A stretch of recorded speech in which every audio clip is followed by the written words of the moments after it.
Conversa agora com o deputado federal Paulo Ramos, deputado federal do PDT. E, deputado, a questão da medida provisória que trata do auxílio emergencial, né? O que tem de pró e o que tem de contra na sua visão?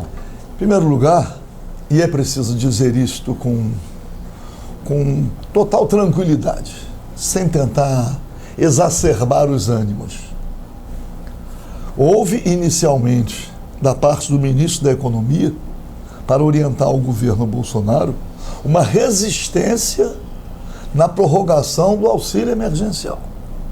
A renovação enfrentou obstáculos. E aí, quando ficou evidente a impossibilidade da não renovação, trouxeram novos critérios. Primeiro, a redução brusca de 600 para 250, que ainda não é um dado confirmado.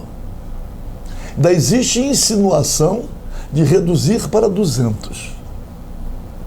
Antes disseram, e isto ficou comprovado, que o que dinamizou a economia, o que manteve o consumo, foi o auxílio emergencial de R$600. Claro que tem que denunciar a economia de mercado, que quando a população de baixa renda teve acesso a melhores recursos, os gêneros de primeira necessidade, alimentação, feijão, arroz, subindo de preço assustadoramente, sem falar o gás de cozinha. Muito bem. Então, agora, diante da evidência, o Senado aprovou e agora está na Câmara dos Deputados. E o Senado aprovou com 250 ou 250. Fez alguma emenda? Não, ainda não tem o valor determinado. Não. Vai ser fixado pelo Poder Executivo. E vem, primeiro, a redução, o alcance, o público-alvo já está sendo reduzido, vai alcançar um número menor de famílias. E olha, que nós estamos diante de um quadro em que mais de 20 milhões de brasileiros abaixo da linha da pobreza. É complicado. Que é a chamada miséria absoluta. Então, é preciso muita coragem para não socorrer essas pessoas, milhares e milhares. Deputado, quando do de 600, eles mandaram um valor e a Câmara emendaram para 600. Essa não tem valor ainda definido ainda? Não, mandaram 200, a Câmara emendou para 500 e ele aí... Arredondou para 600. Virou até leilão. Se demorar mais um pouquinho, chega a 1.000. E ele fixou em 600. Para virar o pai da criança. Tudo bem. A oposição, por vezes, experimenta um sofrimento que é compreensível, mas não é aceitável.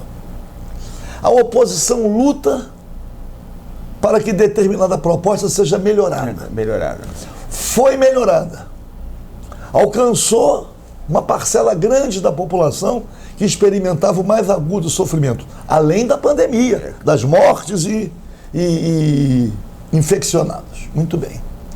Quando vem a resposta da população de um reconhecimento, quem fatura necessariamente é o Poder Executivo, que é quem implementa. Aí vem aquela reflexão. A popularidade dele aumentou. Ora, veja só. Nós não temos que cogitar isto. Nós temos que continuar denunciando e exigindo. Então, exigir a preservação dos 600 tem que ser um compromisso na Câmara dos Deputados. Eu não digo pela oposição, os partidos de oposição, não. Dos parlamentares que têm uma certa consciência. Compromisso, né? Compromisso social. Social, né? Não é só fazer oposição, né? Por outro lado, não dá para aceitar o que querem fazer, a economia que querem fazer com os servidores públicos.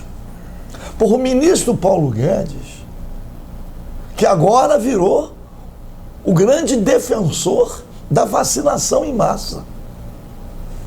Não sei como é que está a relação dele com o presidente da República, que ele vai para a televisão e diz que a saúde agora antecede a economia. Sem saúde não tem economia. Aí ele fala, a saúde com a vacinação em massa.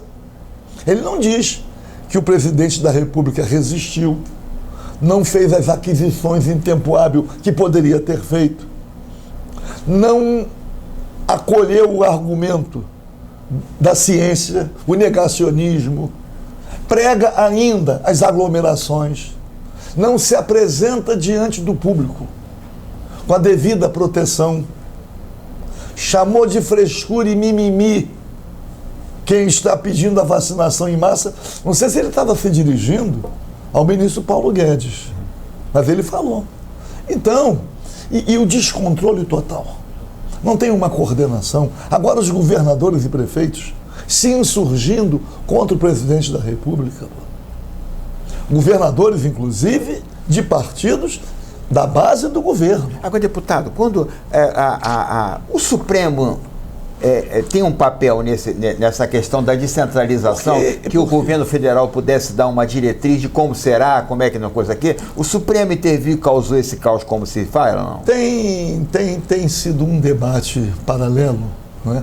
O chamado ativismo judicial. Isto é, o poder judiciário, e nesse caso específico, não é porque não é só o Supremo Tribunal Federal. Nos estados e municípios também tem muitas decisões judiciais que demonstram esse ativismo. Mas quem procura o poder judiciário são os próprios partidos políticos, são entidades que têm legitimidade para fazê-lo, é o próprio Ministério Público. Mas que podem errar também, né, deputado? Então, o que acontece? Do Supremo. Acionar o Supremo e o Supremo disse, não, é o governador e o prefeito. A grande questão é que não tem uma coordenação. Porque numa situação de tragédia, não é? Deveria reunir os chefes dos poderes. O ministro presidente do Supremo, o presidente da República, presidente da Câmara e do Senado, para ter uma coordenação juntamente com governadores, prefeitos, nos estados, poder judiciário. Qual é a política que nós vamos adotar em combate a isso? Não, ser uma coisa, caminhar para uma coisa consensual. Não é cada um também a interpretação de acordo com a sua conveniência, né? As divergências que sempre existem, elas não podem prevalecer numa situação que já estamos com mais de 260 mil mortos. A rede de saúde, a rede pública e privada, já completamente ocupada. Ouvir os profissionais de saúde, os depoimentos. As pessoas não têm acesso. No Sul, né, que era mais controlado agora, Santa Catarina, o Rio Grande do Sul, está tudo complicado. O drama é muito grande. E as atividades paralisadas. Mas paralisa o comércio até 17 horas. Aí vem uma decisão judicial que põe para 20. Aí depois vem outra que traz para 17 de novo. Eu achei um absurdo cada uma decisão. Quer dizer, o prefeito vai e diz, olha, tem isso aqui, tem esses dados aqui, informação da área de saúde e tal. Aí um juiz vai dar uma liminar sem nenhuma consistência. Não, mas eu estou dizendo, mas ele não deu a liminar. Ele deu a liminar porque alguém provocou. Pois é, provocou. Não foi de ofício. Mas ele deu. Mas não é só aqui. Isso está acontecendo no Brasil inteiro. Por quê? Porque não existe uma coordenação. O presidente resistiu a comprar vacinas. Não acreditou na vacinação em massa. Imaginou que a pandemia seria um episódio que logo seria superado. Ainda admitiu que ele fala negócio de rebanho, né? Não. Tem que todo mundo ser contaminado para depois ficar. Ele apostou que o melhor, ao invés da vacinação, era contaminar todo mundo para ficar imune. O que não é muito certo esse negócio de que está imune. Efeito manada. Efeito manada. Bom, vamos deixar de lado, meu querido. Vamos deixar de lado o presidente da República. Deixa para lá. Para não concentrar. Agora está lá a medida provisória. Vamos começar a debater hoje, apresentar emendas. Diz assim: Qual a razão de fazer economia no servidor público? Se é exatamente o momento em que os serviços públicos essenciais, que os serviços públicos essenciais são quase todos. E qual é a economia que ele quer fazer? Ele quer congelar salários, congelar remuneração. Isso não é correto. Isto não é correto. Já tem mensagem sobre isso? Tem. Por quê? Porque tem que buscar dinheiro em outros lugares. Primeiro, os credores da dívida. Pô. Não pode suspender até o final do ano o pagamento dos serviços da dívida pública. Pô. Será que os credores, que durante esses anos todos estão carregando quase que o boi, só não leva o chifre e tudo, que deixa o chifre... Quem são esses credores, maiores credores do governo? São os grandes bancos. Os grandes bancos. Claro, pô. Então... Que lavaram a égua durante todos esses anos. Vem lá, e benefícios. Benefícios. Não. Aí, a rede bancária, o lucro dos bancos, pô, por trimestre, pô. No Brasil, o Brasil é o país onde os bancos mais lucram, pô. Então... Até o Banco do Brasil lucra, né? Quer dizer, agora, diz assim, a educação não presencial está trazendo consequências as mais terríveis para as próprias famílias, até para, chegamos à alimentação das crianças, a saúde das crianças. Aí, recebemos lá uma comissão grande das Assembleias Legislativas, na Câmara dos Deputados, dos profissionais da educação, querendo o quê? Que os profissionais da educação também fossem considerados prioritários. Eu tive a alegria, me solicitou, que não poderia estar lá em Brasília, a deputada Marta Rocha. Me pediu para ir nesse movimento e eu fui, recebemos o documento, agora incluíram os professores na vacinação, no rol das preferências. Por quê? Porque, como é que eu vou dizer? É um mínimo lógico. Se para a educação presencial retornar a partir de um certo planejamento progressivo, a vacinação dos profissionais da educação é uma exigência para que eles não sejam contaminados e nem contaminem, tinha que ser também, tem que incluir. Então agora os profissionais da educação já estão inseridos. Vamos ver, agora falta vacina. O Brasil não tem vacina. Está aqui Rio de Janeiro, tem vacina até quarta-feira. Não chegando mais vacinas, tem que suspender a vacinação. Agora, deputado, foi notícia agora em todos os jornais aqui no Rio de Janeiro, essa semana passada, nós estamos gravando o programa, a Prefeitura de Duque de Caxias autorizou há mais de 60 anos e só tinha 6 mil vacinas. Isso é a falta de planejamento. Fila de 12 quilômetros no drive-thru e tal. Não dá, né, eu só posso acreditar que o prefeito de Caxias imaginou que receberia mais vacinas antes do consumo das 6 mil disponibilizadas para o município. Mas não tem uma regra geral que obedecer à idade? Como é que ele libera para 60 anos? A faixa de 60 a 70 tem muita gente, né, deputado? Eu ouvi, porque aumenta o universo, tanto que... que complicou tudo. Eu tenho a impressão de que houve uma avaliação equivocada porque não é possível que um prefeito tivesse a intenção de provocar todo aquele tumulto. Por quê? Porque Caxias tem a região serrana. Tem lá Magé, Guapimirim, Teresópolis, Petrópolis. Caxias está ligado também a Baixada Belford Roxo. O pessoal, claro, que acorre. São João de Meriti, fronteira, né? O pessoal vai logo. Aliás, é uma coisa muito interessante. Eu nem vi nenhuma observação assim. Quando o presidente nega a vacinação em massa, ele vai na contramão da compreensão do conjunto da sociedade. Claro. Porque quando tem a oportunidade de vacinação e filas quilométricas, é a demonstração de que o povo brasileiro já se compenetrou de que é a vacinação. Todos querem a vacina. De que é a vacinação. Então, eu não sei se o presidente da República, ou no seu entorno, tem alguém fazendo esse tipo de observação. Que quando ele assume posição contra a vacinação em massa, ele está indo contra aquilo que já é a compreensão da sociedade. O ministro disse agora que vai comprar agora 100 milhões de vacina. Deve estar chegando aí.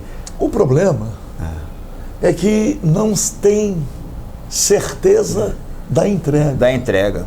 Aliás, tem uma discussão, eu inclusive apresentei. Eu tenho projetos tratando disso, já em plena pandemia. Não tem que pagar patente, pô. Nós temos o Butantan e temos a Fiocruz. A produção de vacinas, pô. Não pode pagar a patente, mas eles cobram, pô. Que a vacina é cara. A indústria farmacêutica, e eu digo isso, que é uma das mais inescrupulosas existentes. É cruel. Não tem piedade, quer ganhar dinheiro em cima da doença. Basta ver o preço de alguns medicamentos, as doenças raras, como é que eles fazem. Então tem a promessa, tem a encomenda, mas não tem a certeza do recebimento. Da entrega. E aí ficou difícil, inclusive, planejar a logística necessária. É verdade. Mas o ministro da Saúde, que é especialista em logística, era apresentado assim, mandou para o Acre o que tinha que ir para Manaus. Mas numa confusão dessas, os erros acabam acontecendo. Agora, deputado, quando anteriormente eu perguntei ao senhor a questão do STF, que provocado, tal, deixou o poder. O Exército podia estar ajudando na logística toda. Tem que reconhecer que está ajudando. Está ajudando? Você vê lá na Amazônia. Está ajudando. Se não fosse também a ajuda das Forças Armadas na Amazônia, com aquelas distâncias todas. Não. Eu tive a oportunidade de conhecer. Tem que dizer isso, porque mesmo nesse momento de muito confronto, muito conflito, tem que reconhecer o papel das Forças Armadas na Amazônia, pô. Em relação à saúde, aquele navio Hospital da Marinha, tem uma rotina, pô. Se não tem as Forças Armadas ajudando na distribuição das vacinas na Amazônia, a tragédia que já é grande seria muito pior. Seria muito maior. Mas é difícil planejar quando o material a ser distribuído, ao invés de fazer uma viagem, tem que fazer 10 viagens. Ao invés de levar, vamos dizer, 100 mil, tem que levar 20 vezes 5 mil. Fica tudo mais difícil. Por quê? Porque não cuidaram. E mais, quem começou a produzir a vacina foi o Butantan. Por quê? O Butantan, subordinado ao governo estadual, não acolheu, não aguardou o posicionamento da Anvisa, que, aliás, tem que criticar a Anvisa. A Anvisa, no início, estava sendo muito morosa, a ponto do Supremo dar prazo. Ter lei para dizer que tem que fazer em 5 dias. No início de tudo, a emergência da situação, a Anvisa tinha que ser mobilizada para agilizar no mais possível os seus procedimentos. Com certeza. Não agilizou, pô. Não agilizou porque estava cumprindo orientação do presidente da República, que a Anvisa hoje é composta também de vários militares, pô, das Forças Armadas. Então agora está lá a PEC.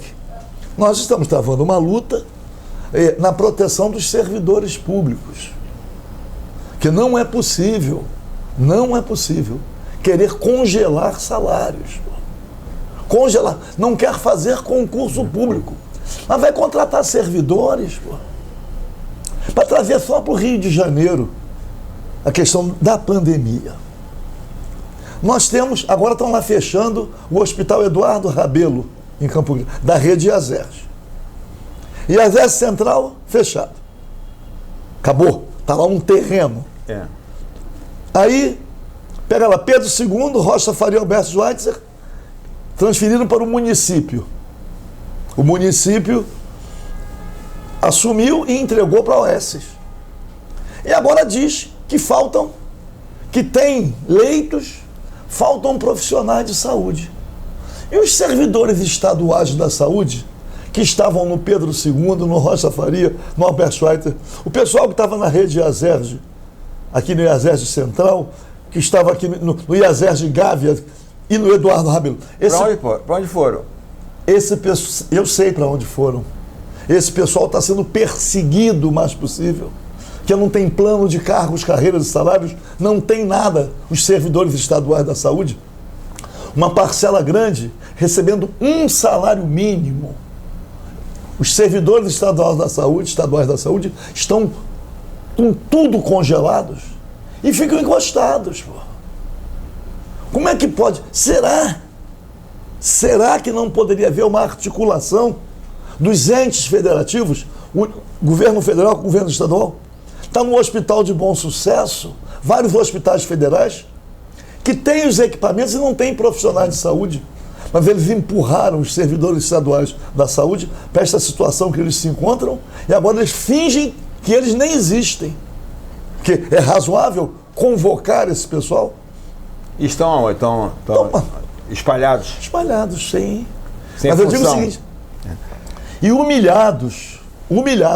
Na verdade, é uma denúncia em relação à irresponsabilidade dos governantes para com a saúde da população.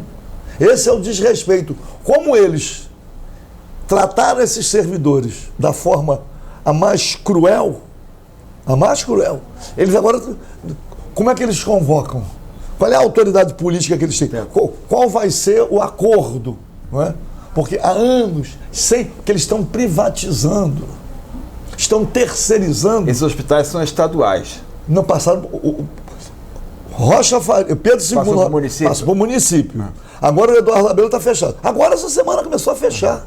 Fizeram uma obra e agora querem fazer uma outra obra para depois entregar para uma OS qualquer. Até a próxima. Vacinação em massa, vamos embora. Eu conversei com o deputado Paulo Ramos, é sempre uma entrevista muito louvável, né? Porque a gente pode perguntar o que quiser para o deputado, que o deputado responde. Daqui a pouco a gente volta.